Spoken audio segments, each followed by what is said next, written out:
guys, this is the recorded class that I did for my bonus class for the Pretty Kitty and Bella and Friends class that I did in August of 2016, and I'm just sharing it here for the people that either attended and didn't quite get their cards done, or people that would still like to do the class. Follow the links below for more information about how you can get this class and get it for free, including the stamp set for free, which is pretty awesome. So here I'm showing you how I went about making the frog card. You get enough supplies to make 2 of these in your kit, so you're getting to make 2 designs and 2 of each. So first of all, I've mounted the stamps that we're using, which is You're Always There for Me and the Love You Lots, and also the frog. Now I'm stamping the Love You Lots all over the Pear Pizzazz card, and I'm just sort of stamping it. There's no like rhyme or rhythm to how I'm stamping this. I'm just stamping it everywhere, literally. And yeah, so I'm just stamping it with Pear Pizzazz ink on the Pear Pizzazz cardstock, so it's sort of tone on tone. And I quite like the effect that creates. It's a really good way to use stamps and get a subtle background, I think. I just recently did a card today with the new Christmas stuff in the holiday catalogue, doing something similar. So I love this technique. It's really fun, and you know, I don't get perfect about it. You know, you can see I made a mistake there, which I think gets covered up anyway. But you know, it's more of a textural element. It doesn't have to be perfect. So you'll see that I'm going pretty fast. I'm not worrying too much. And there you have it. You've got a background for your card. Now, you'll see me throughout the video. I am pretty specific about cleaning my stamps. Stampin' Scribe is honestly one of the best investments that you can make, because there's nothing worse than a dirty stamp. I always clean mine before I put them away, and that Stampin' Scribe is awesome. So if you don't have one, you don't know what it is a cleaning pad, and on one side you spray with the stamping mist cleaner and the other side you dry your stamp. Fantastic. I think they're only about $30, and you can take the pads out and clean them and dry them. Awesome. So now I'm stamping the froggy in basic black. I wasn't happy with how it stamped, so I just turned the Whisper White over and stamped him again. I generally like to leave the stamp there for about 5 seconds to get a good impression, and then once again you can see I'm cleaning my stamp. Now, another thing to keep in mind was these are the rubber clear, so they're rubber but they're clear cling film mounts. They're what we call our clear stamps. So they're not clear, but they're clear mount stamps, okay? So there is a bit of a difference.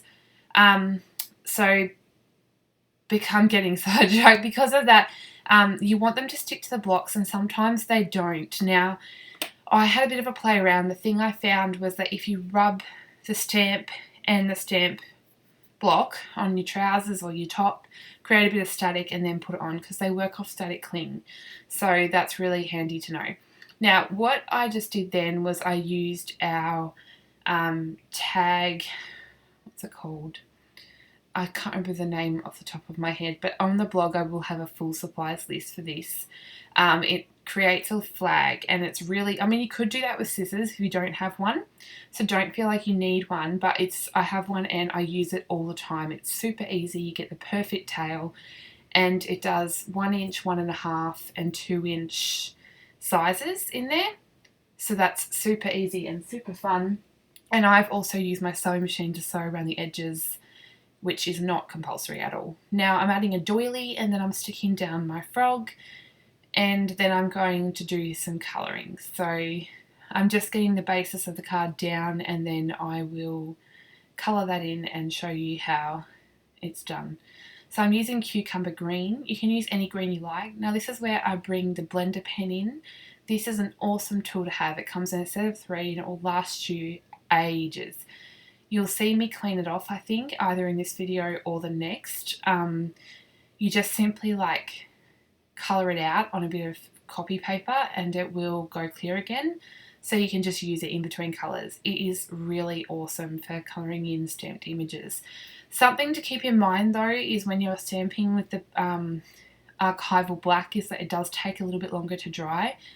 So if you're going to be colouring in images, you may want to stamp out your image first and then do your other components so that that black image that you're going to colour in has time to dry. Now what you can see here is I am colouring from the outside in. So I get my darker shadowing on the edges and then I work my way inwards. That's just how I like to colour. There are so many different colouring techniques. It might be something worth YouTubing, which is funny because you're on YouTube watching this, but yeah, definitely I'm not a colouring expert. I'm still learning myself, but this is a really fun way to do it.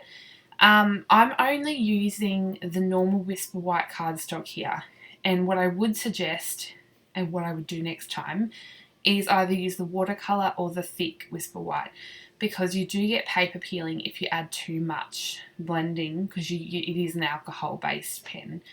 Now I'm adding some Wink of Stella, which is the shine, the clear shine, so it adds a bit of sparkle, and I'm only adding it to one side of the frog, just for a bit of extra shimmer and something fun to look at. So got that. Then this is my favourite stuff, honestly. You will see this Whisper White, this linen thread throughout the whole video, because I love it so much, and I think it was on every single card in my workshop. Like, no, not kidding. And what I've done here is I've just wrapped it around the stamped image about 4 times, and then I created a bow.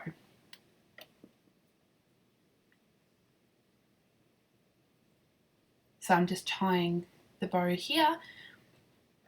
What I do find is when it's wrapped around the card that it comes on, it can get kinks in it. So if you want to avoid those kinks being a problem on your project, simply get your finger and run the thread through your finger so that it'll just straighten out. It's pretty simple and easy. It's great thread to work with. It's awesome. And I think, I don't have a catalogue in front of me, and I really should have put a catalogue in front of me, but I think it's about $5 or $6 for a packet. Definitely awesome to have. It's a great textural element. I love it. And it's so easy to manipulate. As you can see here, I'm just making my bow work for me. And then my frog part is done. The card's actually almost finished. So it was a pretty quick and simple card to make, but up close it looks really cute with the shimmer from the Wink of Stella. And I'm about to add some rhinestones and a simple sentiment. I'm loving these dimensionals. They are super awesome. Definitely something to add to every order so that you have a nice stockpile of them. Now I'm adding the gorgeous Stampin' Up! Rhinestones. Something you'll get to know about my work is I always work in threes. So I've added 3 rhinestones and I group them together. That's just how I've always done it. I've always worked in odd numbers. So if it's not 3, it's always going to be an odd number. And now I'm stamping my sentiment on a scrap of crumb cake cardstock, which in the kit I put half an A4 sheet in there for scrap, which, because I've used it a few times like that throughout the class.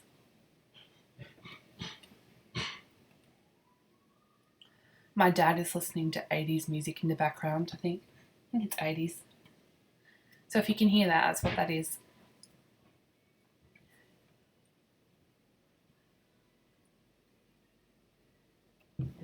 Now I'm just adding a dimensional on one side of the sentiment and a bit of glue on the other, because it sort of was hanging off a side where there was already some dimension. So that's the first card done. And now we're going to work on the second card, which uses the ladybug from the stamp set. I've already pre-stitched the Filet Flamingo cardstock. This is a super simple card because I really wanted to accent the thread bow that I made.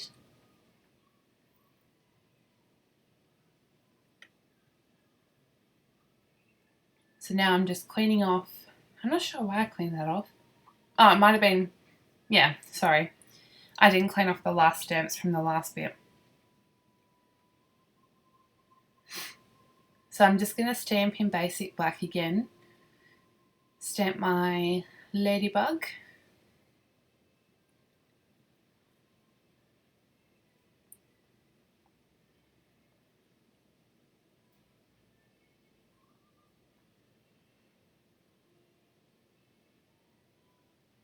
Now I'm giving those a good clean.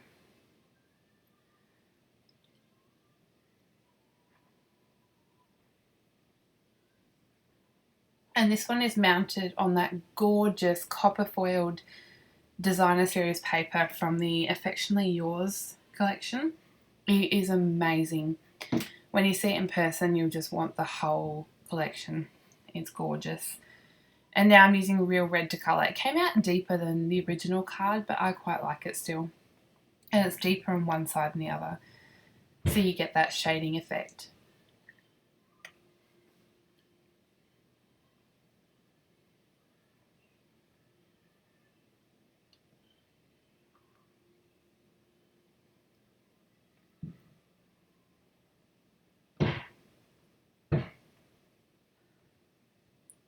Now I'm going to pop that little circle up on some pop dots, not pop dots, dimensionals, and then stick that down. And then we're going to create a punch bow, which, if you're familiar with the Stampin' Up products, we have a punch that creates a bow, which is what you can see on the card. I'm just adding some rhinestones on the little antennas, and then here you'll see me put together the bow. So what you do is you fold over those two pieces and then they go on the little tails. So you have to punch the punch twice to get the full bow. So I lay those together and then I use my mini stapler to staple them, but I'm sure that you could use glue dots or something else like that, because the stapler does create a little bump, which I sort of had to cover up. But this is just one way of doing it.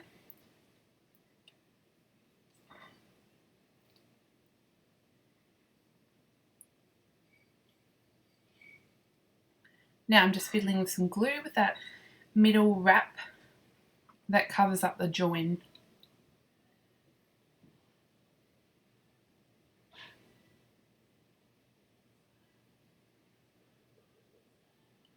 And I put the two wraps, which is not necessary. I just did that because the staple created a bit of dimension, so I wanted to cover that up a little bit more. But I did have to add a bit more glue for that reason.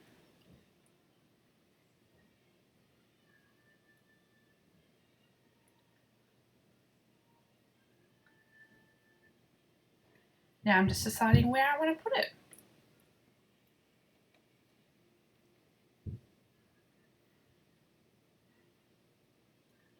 Now, this is where I show you how to make the bow. The video cut out, so I had to do it again. But what you do is you get your thread and wrap it around 3 fingers 4 times, and then wrap it around 4 fingers without, like, you wrap around 3 fingers 4 times, then include your 4th finger, wrap it another 4 times.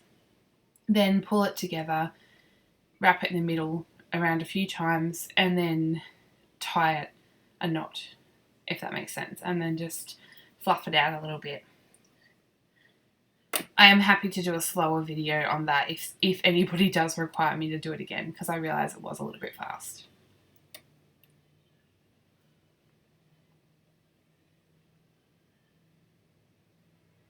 They are one of those types of bows that require a little bit of fiddling, but once you've got it, they turn out really nice.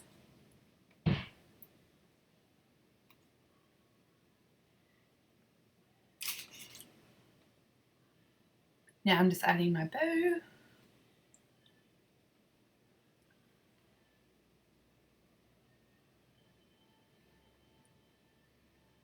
And I'm stamping my sentiment, which says "Thank you, friend," which I thought was really cute because it's the 2 ladybugs holding hands. So I thought it was a really appropriate sentiment for this card.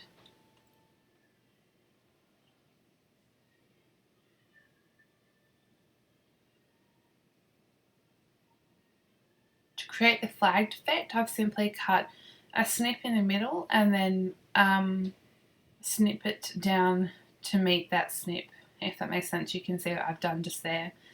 And then I'm adding that with a pop dot.